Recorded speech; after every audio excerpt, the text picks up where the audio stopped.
దేవుని స్తోత్రం.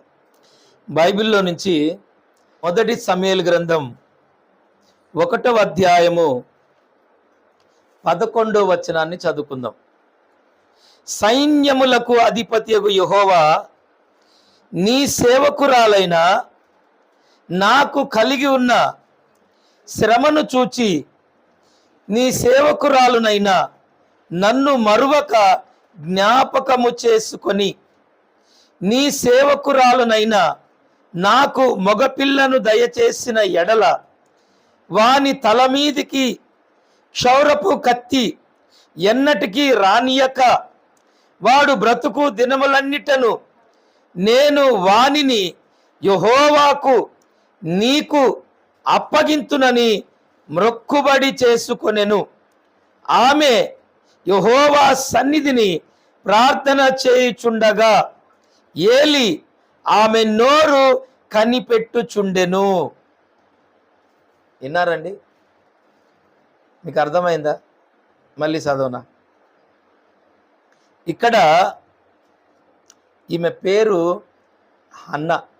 ఈమె పేరు హన్న. వీళ్ళ ఆయన పేరు ఎల్కానా. వీళ్ళ ఆయన పేరు ఎల్కానా.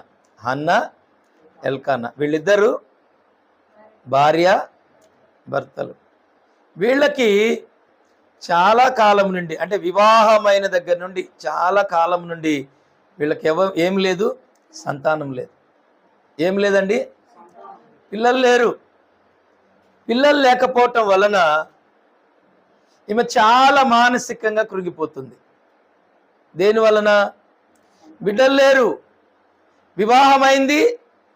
వివాహమైన తర్వాత అందరూ ఆశించేదేంటి?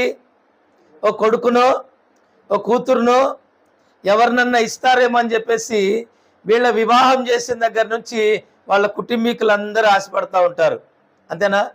వివాహమైన దగ్గర నుంచి ఇక అవే ఉంటాయి. ఈ కాలంలో అయితే ఆలోచన లేదు పెద్దగా.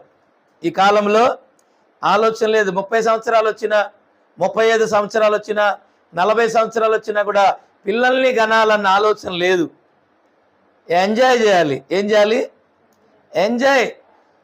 ఇద్దరం తిరగాలి, ఊటీలకు వెళ్ళాలి, పబ్బులకు వెళ్ళాలి, ఆ పట్టణం వెళ్ళాలి, ఈ పట్టణం వెళ్ళాలి, ఆ ఉద్యోగం చేయాలి, ఈ ఉద్యోగం చేయాలి, అది కొనాలి, ఇది కొనాలి, ఇది సంపాదించాలి, అది సంపాదించాలి, ఏవేవో చెయ్యాలన్న ఆలోచన తప్ప మేము ఫలించాలి, అభివృద్ధి చెందాలి, విస్తరించబడాలి అన్నటువంటి ఆలోచన చాలామందికి లేదు. ఈ కాలంలో చాలామంది బాగా చదువుకున్న వాళ్ళని మీరు చూడండి, వాళ్ళు అసలు పిల్లల్నే కానరు.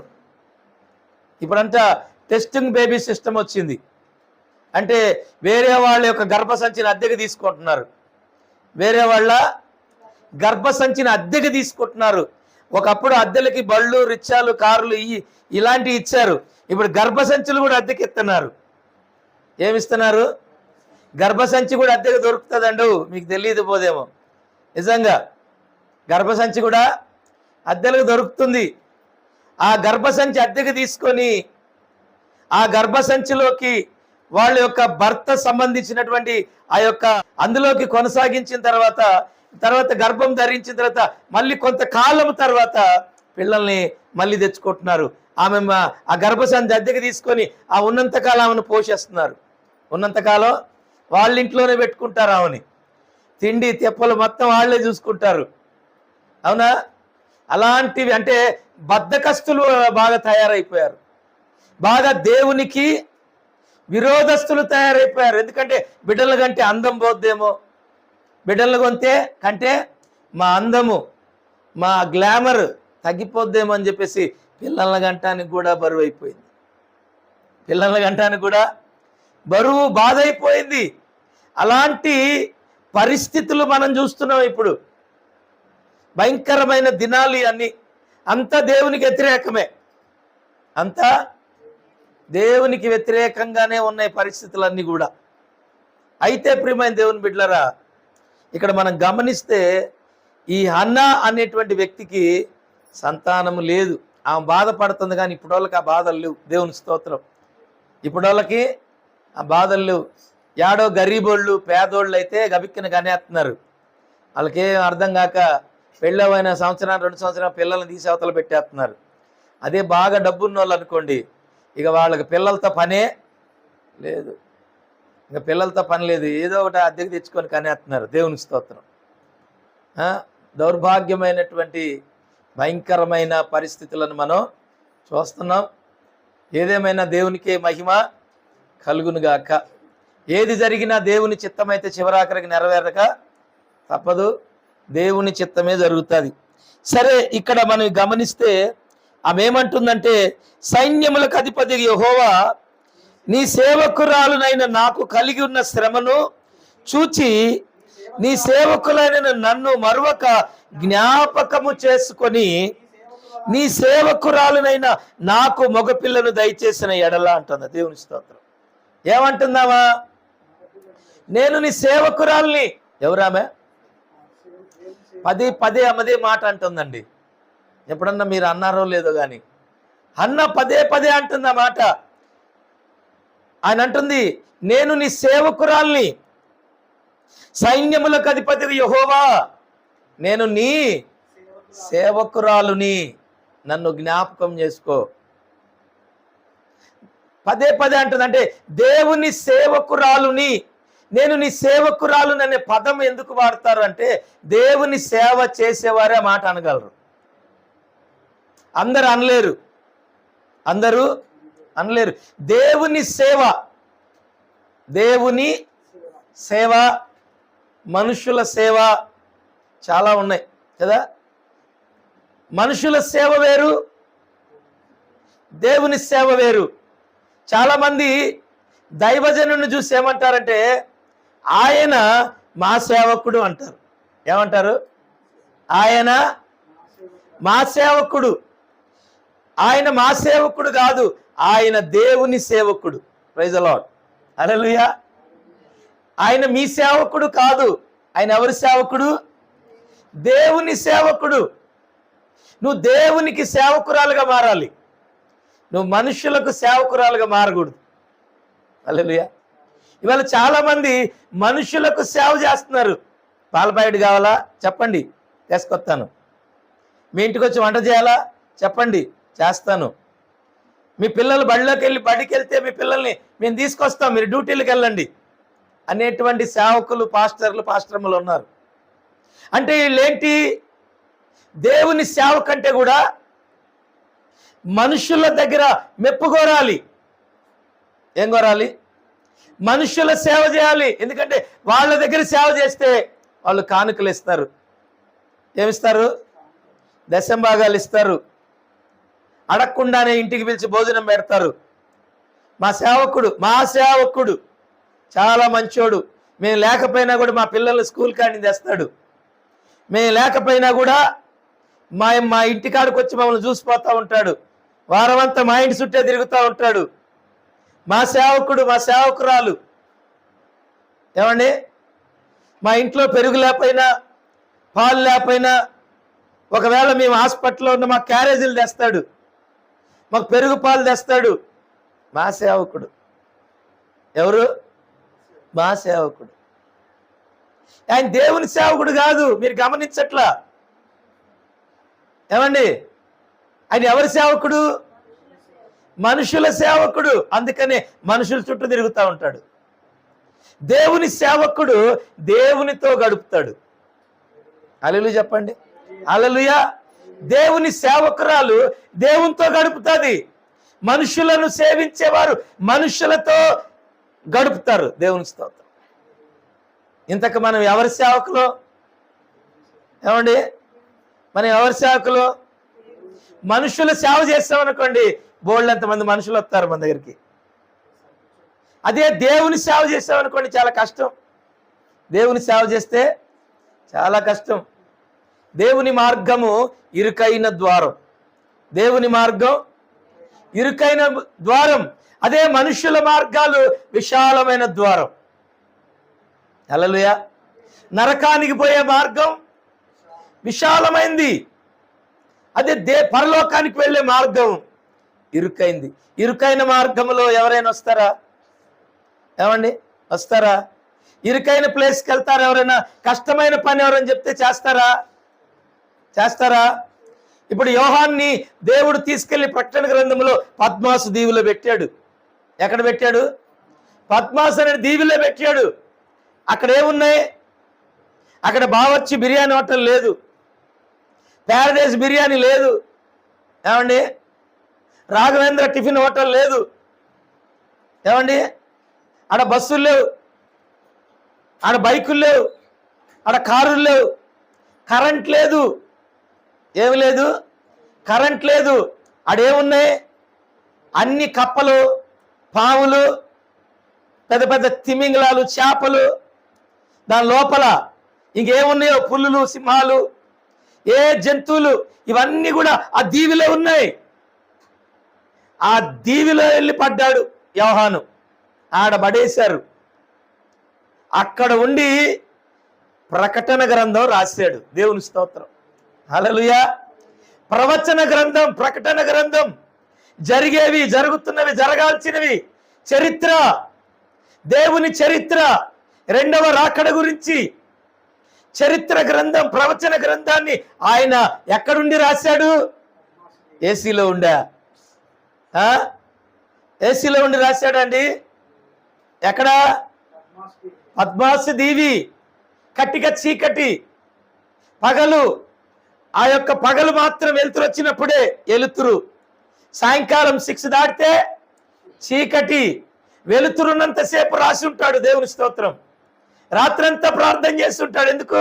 ఏ పురుగు వచ్చి కొడుతుందో, ఏ పాము వచ్చి కాటేస్తుందో, ఏ తేలు కొడుతుందో, ఏదైతే కరుస్తుందో ఎవరికి తెలీదు. రాత్రంతా మెలుకుతో ఉండి ప్రార్థన చేసి ఉంటాడు మహానుభావుడు. ఇంక నిద్ర ఆడబడుతుంది? ఏమండి, నిద్ర పడుతుందా?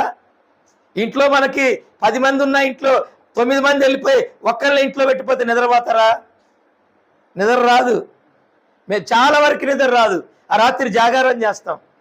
ఎప్పుడో ఆ నిద్ర వస్తే నిద్రపోతాం. అలాంటి భయంకరమైనటువంటి ఓ ప్లేస్లో నిన్ను పెట్టి సేవ చేయ నా కుమారుడా అంటే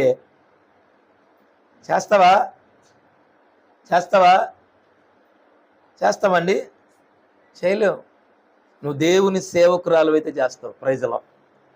నువ్వు దేవుని సేవకుడు అయితే చేస్తావు. నువ్వు మనుషులు కావాలి, మనుషుల సేవకుడు అయితే, మనుషుల సేవకురాలు అయితే నువ్వు చేయవు. నీకు మనుషులు కావాలి. నీకు ఎవరు కావాలి? మనుషులు కావాలి. మనుషులుంటేనే మనుషులకు చేస్తావు నువ్వు సేవ. దేవుని సేవకుడికి దేవుడుంటే చేస్తాడు దేవుని సేవ. Praise the Lord. Hallelujah. Praise, hallelujah, hallelujah. దేవుని సేవకుడికి ఎవరు కావాలి? దేవుడు కావాలి. మనుషుల సేవకుడికి ఎవరు కావాలి? మనుషులు కావాలి. ఇప్పుడు అలాంటి దీవిలో పడేసి, కఠినమైన స్థలాల్లో, కఠినమైన ప్రాంతాల్లో పడేసి సేవ చేయమంటే చేస్తామా? ఎడెవరు లేరు ప్రభా, ఎడా మనుషులే లేరు. నేను ఎవరికి చెప్పాలి? ఎడెవరు లేరు? మనుషులు లేరు. నేను ఎవరికి చెప్పాలి?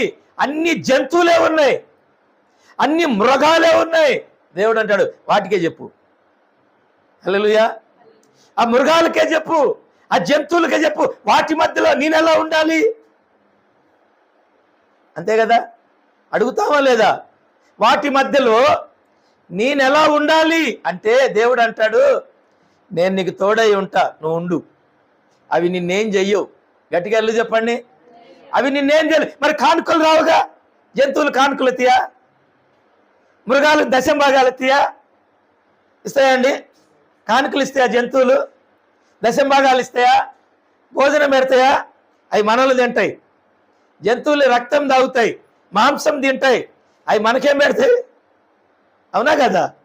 అలాంటి వ్యక్తుల, అలాంటి ప్లేస్లో మరి నిన్ను పెట్టి సేవ చేయమంటే దేవుడు ఆడు ఎలా పోషించబడాలంటే దేవుడు అంటాడు అరే ఏలియాని చూడరా. ఏమంటాడు? ఏలియాని చూడరా, ఎట్ట బతికారా ఏలియా. మరి ఆ కాకులు వచ్చి రొట్టెలు పెట్టినాయి ప్రభా, మరి నిన్ను పెట్టనా? కాకులు వచ్చి ఏలియాకి రొట్టెలు పెట్టినాయి, మాంసం ఇచ్చినాయి కదా, మరి నేను నీకు ఇయ్యనా? అరే నువ్వు మనుషుల మీద ఆధారపడితే పాడైపోతావురా. కానీ నా మీద ఆధారపడితే మాత్రం నీకు సమృద్ధి. Praise the Lord. హల్లెలూయా. మనుషులు రావాలి పెట్టాలనుకుంటే మాత్రం నువ్వు ఆగమైపోతావు. నువ్వు నా మీద ఆధారపడు, అంతే. దేవునికి స్తోత్రం. హల్లెలూయా. నువ్వు నా సేవకుడివి, నువ్వు నా సేవకురాలివి.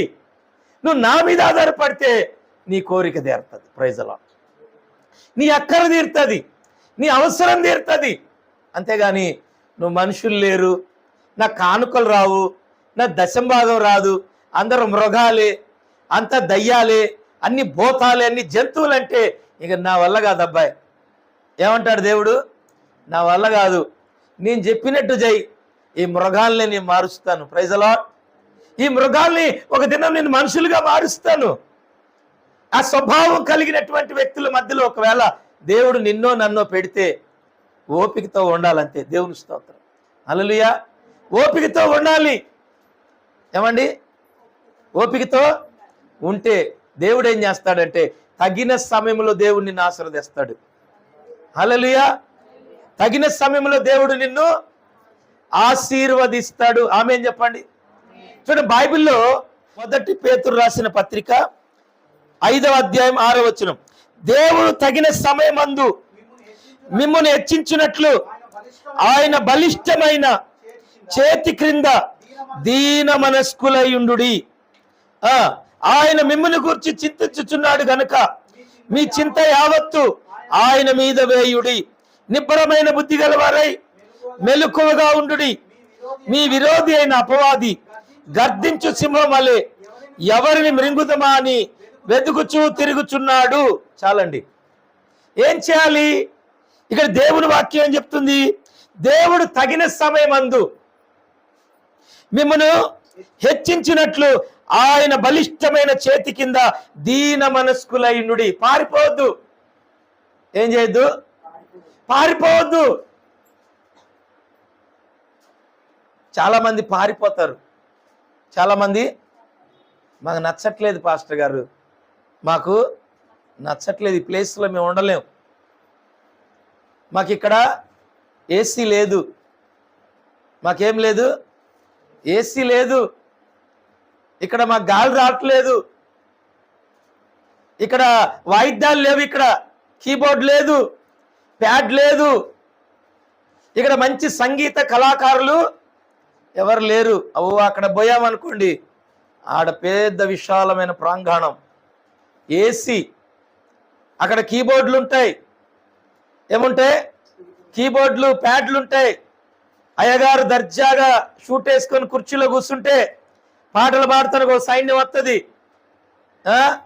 మళ్ళీ ఇంకో సైన్యం వాయిద్యాలు వాయిస్తుంటది, మళ్ళీ ఒక సైన్యం, రకరకాల సైన్యాలు ఉంటాయి అక్కడ. మరి నీకే సైన్యం లేదు, నీకే సైన్యము లేదు. మేమే ఆడుంటాం పాస్టర్ గారు, ఇక్కడ ఇంత కష్టమా? అమ్మో, మా వల్ల కాదు. మా అయ్యగారు చూడు, కుర్చీ కూర్చుని కదలనే కదలడు, మొత్తం ఆయన చుట్టూ సైన్యమే, ఎవరు పనులకు అప్పగించేశాడు. నువ్వేమో అన్ని పనులు నువ్వే చేస్తావు. హల్లెలూయా. అన్ని పనులు నువ్వే చేసుకుంటావు.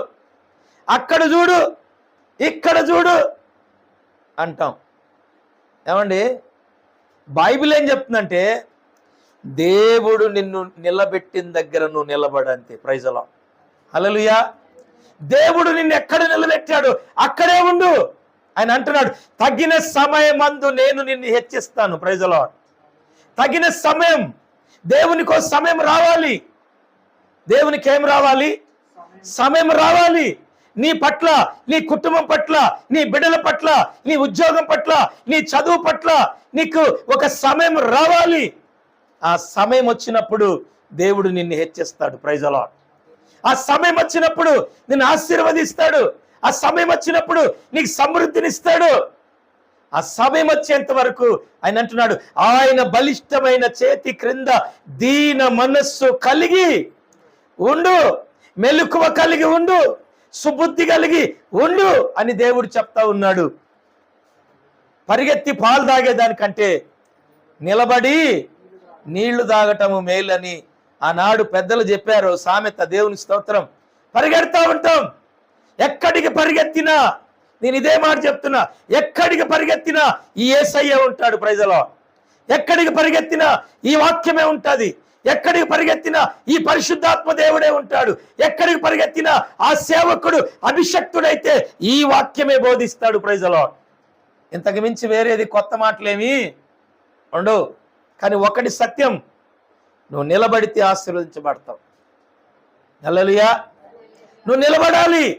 ఒకవేళ కష్టమున్న ప్లేస్లో పెట్టాడా, నిలబడు. నిన్ను ఎందుకు పెట్టాడో తెలుసా? అక్కడ నువ్వు ఒక్కదానివే తట్టుకోగలవు. Praise the Lord. హల్లెలూయా.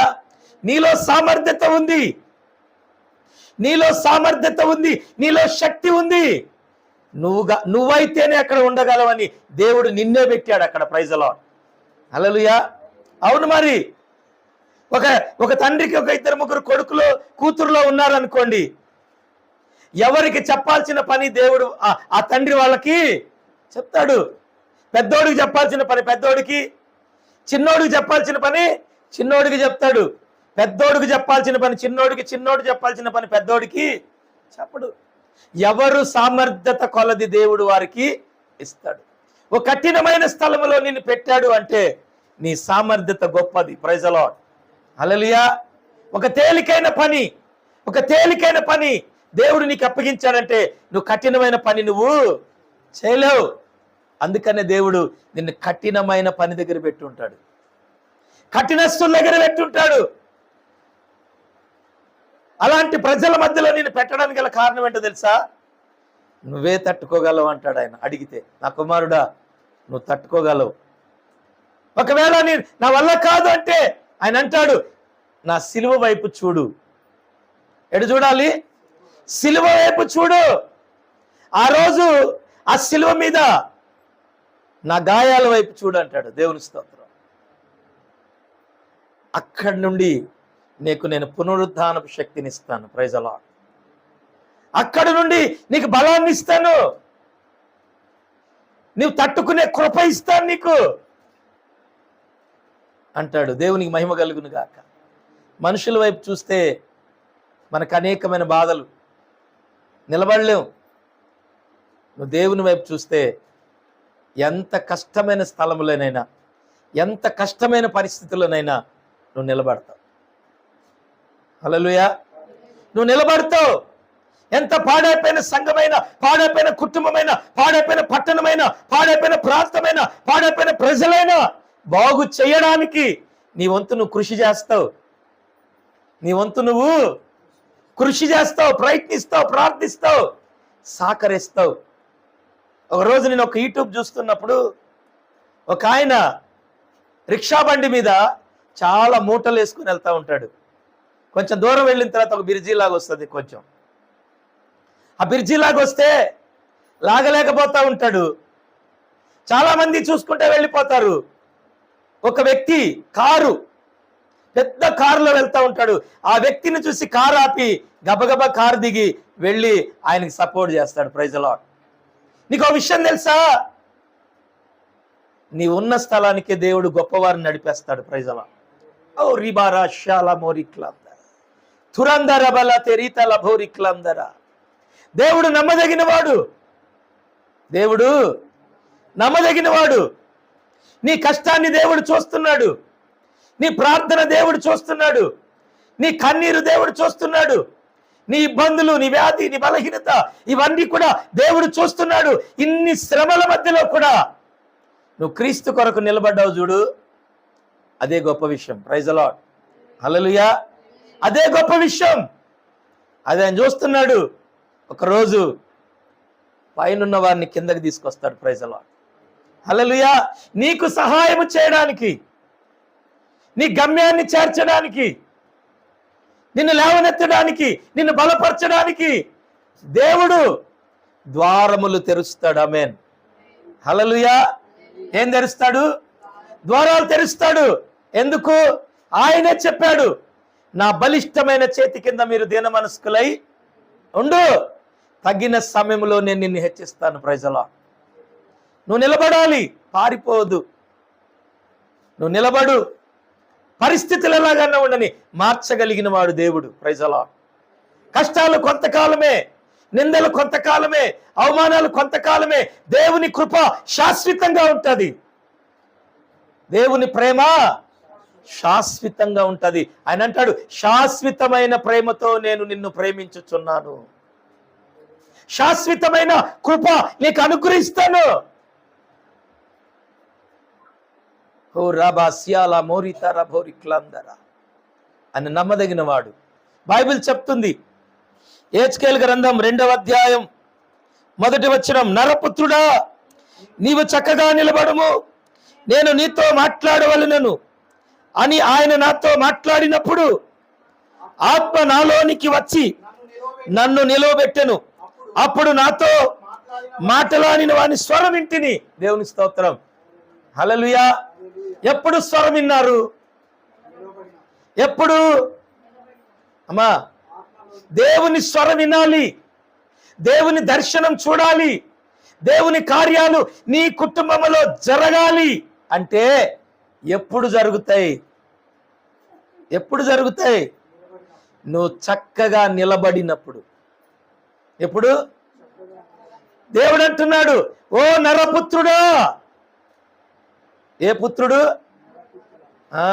నరకాసుడా అన్లా. చాలా మర్యాదగా గౌరవించాడు మనకు ఆయన. కొంతమంది నరకాసులు ఉంటాం కదా. ఆయన అంటున్నా, నరపుత్రుడా. ఏమంటున్నాడు? నరపుత్రుడా. నవ్వుతారు, నా ముఖం చూస్తారు. దేవుని స్తోత్రం. ఏమంటున్నాడు? ఉందా మాట అక్కడ? ఏముంది అక్కడ? నరపుత్రుడా నీవు చక్కగా నిలబడుము, నేను నీతో మాట్లాడవలెనని. అయ్యా, ఆయనే అంటున్నాడు, నేను నీతో మాట్లాడాలనుకుంటున్నా. పరిగెత్తేవాడితో ఎవడైనా మాట్లాడతాడా? బైక్ మీద పోయేవాడితో ఎవడైనా మాట్లాడతాడా? కారులో పోయేవాడితో ఎవడైనా మాట్లాడతాడా? మాట్లాడతాడా? అరుణు మాట్లాడలేము. వాడు పరిగెడతా ఉన్నాడు అనుకో, నేనే ఉన్నా, ఇప్పుడు నా కొడుకే ఉన్నాడు, ఆడికి నేనేదో చెప్పాలనుకున్నా, ఆడు ఒకటే పని గురుకుతా ఉన్నాడు, నేనేం చెప్పాలి? ఏమండి? వాడు ఆగట్లేదు, వాడు చిక్కట్లేదు, దొరకట్లేదు. ఇప్పుడు నా కూతురే ఉంది, నేనేదో చెప్పాలనుకున్నా, ఒకటే పనిగా పీటీ ఉషా ఉరికినట్టు ఉరుకుతుంది. ఆడ దొరుకుతుంది? హల్లెలూయా. ఇక పీటీ ఉషా కంటే కూడా ఇంకా స్పీడ్ ఎవరైనా ఉన్నారేమో నాకు తెలియదు, కానీ ఇక అంతగానంగా ఉరుకుతుంది. ఇక నేనేం చెప్తాను? వదిలేస్తాను. ఏం చెప్తాను? దేవుడు కూడా అంతే. నువ్వు పరిగెత్తితే వదిలేస్తాడు, నువ్వు పరిగెత్తితే వదిలేస్తాడు. ఏమైపోతావు? దేవుడు వదిలేస్తే నష్టపోతావు. దేవుడు వదిలేస్తే నష్టపోతావు. ఈ భూమి మీద ఎవరు వదిలేసినా పర్వాలేదు, దేవుడు మన చేయి వదిలిపెడితే ఏమైపోతాం? యేసుక్రీస్తు ప్రభువారు సిలువలో ఒక మాట అంటారు, లామా లామా సబక్త, ఏలా తండ్రి తండ్రి ఏలా నీవు నా చేయి విడిచితివి. అంటే ఎన్ని శ్రమలు వచ్చినాయి, ఎన్ని కష్టాలు వచ్చినాయి, ఎన్ని నిందలు వచ్చినాయి, ఎన్ని బాధలు వచ్చినా కూడా ఆ సమయంలో యేసుక్రీస్తు ప్రభువారు చెయ్యి తండ్రి అయిన దేవుడు పట్టుకున్నాడు. అప్పుడు ఆయనకు బాధలు అనిపించలా, నిందలు అనిపించలా, అవమానాలు అనిపించలా. రక్తాలు కారిపోతున్నాయి, మేకులున్నాయి చేతిలో, డొక్కలో బల్లె ఉంది, ఈ బల్లెపు పోటు, ఇన్ని బాధలు, నిందలు, అవమానాలు. అందరూ అంటున్నారు, నువ్వు చేతగాని దేవుడవు, నువ్వు చేతగానోడివి, నిన్ను నువ్వు రక్షించుకోలేవు, నిన్ను నువ్వు కాపాడుకోలేవు, నువ్వు బ్రతకలేవు, కానీ మమ్మల్ని బ్రతికిస్తావా? నిన్ను నువ్వు విడిపించుకోలేవు, మమ్మల్ని విడిపిస్తావా అని అందరూ కదా నిందలు, అవమానాలు, హేళన అన్నీ చేశారు ఆయన్ని. అయినా కానీ ఆ సమయంలో, ఈ నిందల్లో, ఈ అవమానాల్లో, ఈ కష్టాలలో, ఈ బాధల్లో ఆయన చెయ్యి ఎవరు పట్టుకున్నారు? తండ్రి పట్టుకున్నాడు. ప్రైజ్ గాడ్, హల్లెలూయా, హల్లెలూయా. తండ్రి ఆయన చేయి పట్టుకున్నాడు, అందుకనే ఆయన అన్నీ ఓర్చుకోగలిగాడు, అన్నీ ఓర్చుకున్నాడు, సహించుకున్నాడు, భరించుకున్నాడు. వీటన్నిటికీ కారణం తండ్రి చెయ్యి పట్టుకున్నాడు. చెయ్యి విడిచిన వెమ్మటే ఆయనకు అర్థమైపోయింది. మీకు అర్థమైందా? చెయ్యి విడిచిన తర్వాత యేసు ప్రభువుకి అర్థమైంది,